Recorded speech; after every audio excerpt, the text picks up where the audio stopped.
Hey guys, Barros and Ramos, and this Sunday, October 29th, the Miami Dolphins will be hosting the New England Patriots at Hard Rock Stadium, 1 p.m. kickoff. Game time weather is looking like 81 degrees, partly cloudy, but lots and lots of sunshine down here in Miami. Gambling odds, get ready for it. Miami Dolphins are favored by 9.5 points, and then money line is minus 455 for the Dolphins, plus 345 for the New England Patriots, and then over under set at 46.5 points. According to ESPN's matchup predictor, Dolphins are favored to win this matchup by 80.5% chance. Meanwhile, the Patriots are at 19.3. Dolphins are wearing their throwbacks. Cue the throwback merch on. But aside from that, interesting storylines to follow. Really quick before we dive into some injuries, one of the prominent injuries that are a storyline for the Miami Dolphins.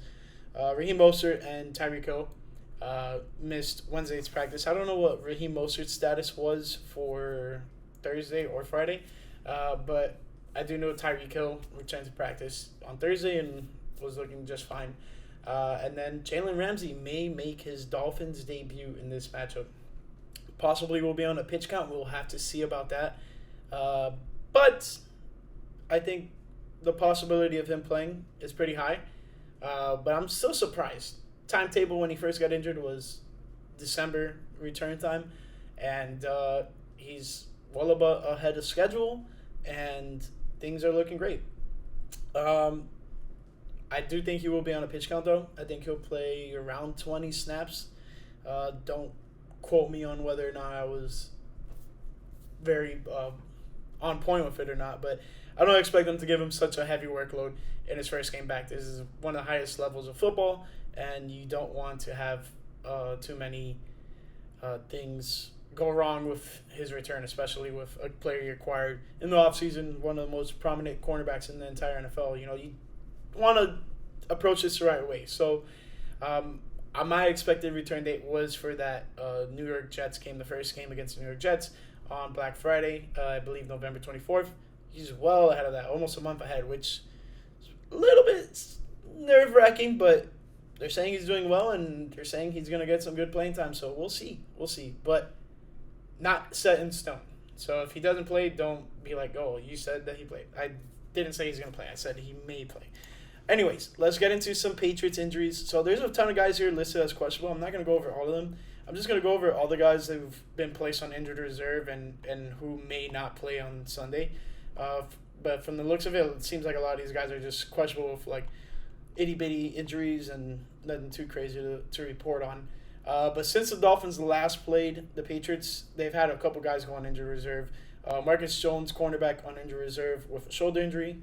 Daniel Uclane, defensive tackle, injured reserve with biceps injury. Chris Gonzalez, cornerback, questionable on injured reserve with a shoulder injury. Matthew Judon, linebacker, injured reserve with a bicep injury. Riley Reef, offensive tackle, placed on injured reserve with a knee injury. And then Tyron Ridley Jr., offensive tackle, on injured reserve with an undisclosed injury. And then some prominent names of guys who may or may not play that are questionable. Because it looks like the Patriots have over 10 guys listed as questionable. So I'm not going to go through all of them. But Cole Strange, guard. Keon White, defensive end. Hunter Henry, tight end. Ty Montgomery, the second wide receiver. Let's see. Dietrich Wise, junior defensive end. Jonathan Jones, cornerback. Devon Godchild, defensive tackle. And Trent Brown, offensive tackle. And then Josh Uke, linebacker, questionable. All those guys are listed as questionable with nothing to explain their injuries. So that's interesting. Since we last talked about the Dolphins' injuries, Isaiah Wynn, offensive tackle, is listed on injured reserve with a quadriceps injury. Tough blow for the Dolphins there, but let's hope things can be better for him in the future and comes back even stronger. Xavier Howard, cornerback, questionable. Connor Williams, guard, questionable. Nick Needham, cornerback, questionable. Just got activated off of injured reserve from his Achilles injury. River Craycraft, still on injured reserve with a shoulder injury, but there was a slight update. He said that there was a return from the reserve list on Wednesday. And then Alec Ingold, fullback, questionable. Kader Kohu, cornerback, questionable. Cam Smith, cornerback, questionable. And then some big injuries here. Raheem Mostert, running back, questionable with an ankle injury. Jalen Waddle, wide receiver, questionable with a back injury. Tyreek Hill, wide receiver, questionable with a hip injury. Javon Holland, safety, questionable with a concussion. And then Jalen Ramsey, cornerback, injury reserve with a knee injury. But may be activated for game time and may play, which is going to be something very interesting to see. But we'll just have to wait and see about that when it comes to game time. As it stands, the AFC East looks like this: the 5-2 Miami Dolphins, the 5-3 Buffalo Bills, the 3-3 New York Jets, and then the 2-5 New England Patriots. Big must-win game for the Miami Dolphins if they want to stay in the lead of the AFC East. Patriots have had an up and down season, if I've ever seen one. Get blown out by the Saints in a very piss poor performance, and then they have probably their game of the season against the Buffalo Bills, and end up winning that one. So you don't know what you're going to get from this Patriots team. But I think they started to found things that work, and that's typically what happens around this time of the year, where teams finally start understanding what works and what doesn't. But aside from that, I think a big win is coming the Dolphins' way. Like I said earlier, they're wearing their white throwbacks, so the players are going to be a little bit extra juiced. Coming off a loss like they did to the Philadelphia Eagles, another added incentive to not drop two in a row. In previous years, Dolphins historically, even when they were half decent, they would win a couple games, lose multiple games following that, and then very streaky. And the only type of streaky you want to be is good streaky. You want to go on streaks of wins. If a loss here and there is perfectly fine. It's not like college football where one loss can derail the entire season. A lot of teams make it in with almost 7 losses, probably 8 sometimes. It really just depends. But you really want to keep the season afloat and keep it going. I'm not saying it's the end of the world after losing to the Philadelphia Eagles, but definitely got their teeth kicked in there at the end of the game. So let's talk about how the Miami Dolphins can win this matchup. First and foremost, apply the utmost pressure on Mac Jones. If Mac Jones can be pressured every single time he has the ball in his hands, that is nothing but good news for the Miami Dolphins defense. Secondly, implement the running game early and often. Dolphins struggled to establish a run against the Philadelphia Eagles last week, and given Eagles' defensive line is very well and will pretty much hold your entire running game to a standstill, even one of the best offensive running games in the entire league so far.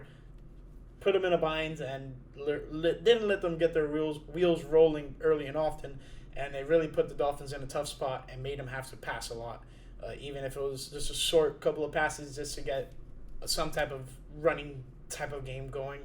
But yeah, establish a run early and often, whether it's Raheem Mostert or if he doesn't play, Savon Ahmed, Jeff Wilson. I want to see those guys get involved early and often. And then let's see Waddle get in the end zone a couple times, mainly for fantasy purposes. But in reality, Waddle hasn't had too much of a crazy season so far. I'm not too sure if he's even the team, like second place in the team for receiving yards. Gotta check that out. Receiving, Jalen Waddle is second.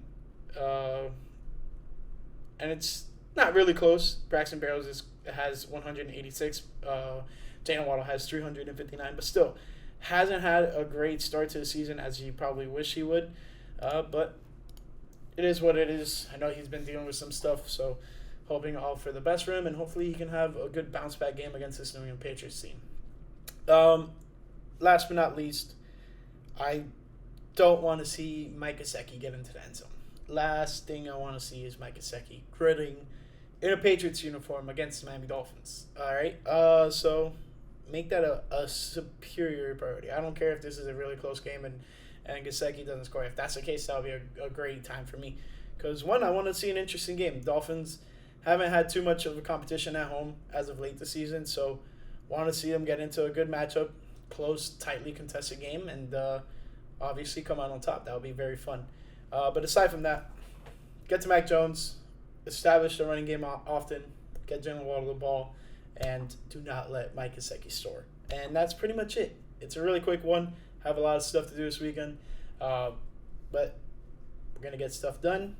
We're going to go to the game. We're going to have an awesome time. Well, that wraps it up. Hope you guys enjoyed it, and I'll catch you guys in the post-game review. Peace.